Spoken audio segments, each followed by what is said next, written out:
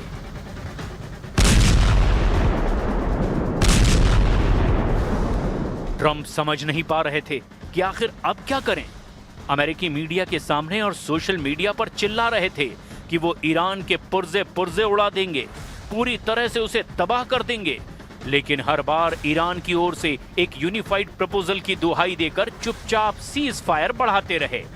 ये कालीबाफ की रणनीति की सबसे बड़ी जीत थी।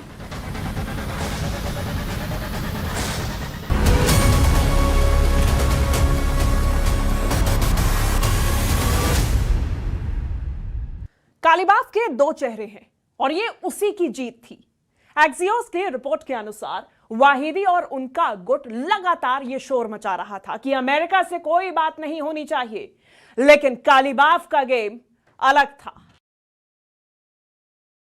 दिमाग से फंसाए रखो और मिलिट्री पावर मजबूत करने के साथ ऐसे तगड़े जवाब देते रहो कि नेगोशिएशन की टेबल पर तेहरान वॉशिंगटन के सामने एक बराबर की पावर के रूप में बैठे, जिसकी सुनी जाए सुनाया ना जाए।